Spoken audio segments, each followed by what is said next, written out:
Bugün sizlərlə özümün də ilk dəfə sınadığım Snickers tortunun hazırlanmasını bölüşəcəyəm. Ümumiyyətlə bu tortun görünüşü görkəmli, göz oxşayan olsa da, hazırlanması bir o qədər də sadə və rahatdır.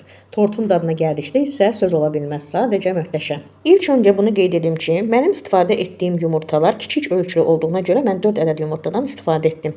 Əgər sizdə ya orta ölçülü, ya da ki böyük ölçülü yumurta varsa, mütləq 3 yumurtadan istifadə edin. 4 ədəd yumurta, 90 qram şəkər tozu və 1 paket vanil əlavə edib mikserlə ağrana qədər çalırıq. 50 qram duru yağ, 80 qram süd əlavə edib çırpıcı ilə qarışdırırıq. 100 qram un, 20 qram kakao, 1 paket qabartma tozunu ələkdən keçirdib yaxşı qarışdırırıq. Diametri 20-25 santimlik olan tava listinə yağlı kağızı sərib, xəmiri tavaya tökürük. Əvvəlcədən isidilmiş 180 dərəcəlik sobada təxminən 20-25-30 dəqiqə bişiririk. Karameli hazırlamaq üçün tavanın altını az xodda yandırıb, 220 qram şəkər tozu əlavə edib əriməsini gözləyirik. Şəkər tozu tam həll olduqdan sonra 100 qram kərə yağı əlavə edib həll olunana qədər qarışdırırıq. 160 qram qaymağı hissə-hissə əlavə edib qarışdırırıq. Qaymaq tam həll olduqdan sonra 1 dəqiqə qaynadıb karameli qazdan götürürük. Karameli başqa bir qaba töküb blenderlə 2-3 dəqiqə çalırıq. 200 qram qovrulmuş fıstıq karameli əlavə edib qarışdırırıq və qoyuruq qırağacı soyusun. Krem üçün 300 qram qaymaq, 200 qram krem pendir,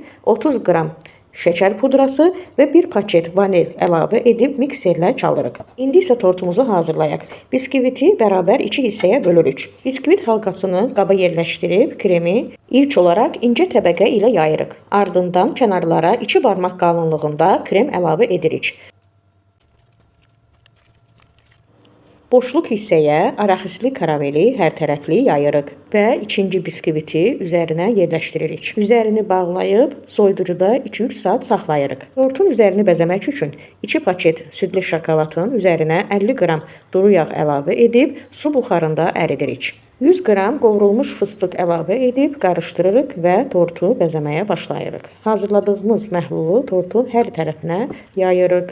Əlavə yarım saat soyuducuda saxlayırıq ki, şokolad bərkisin. Əgər karamelin axışqan olmasını istəyirsinizsə, 3 saatdan artıq soyuducuda saxlatmayın. Yox, əgər bərkiməyini istəyirsinizsə, bir gecə soyuducuda saxlayın. Kanalıma abunə olmağı, like etməyi və yorum yazmağı unutmayın. Hazırlayan hər kəsə nuş olsun.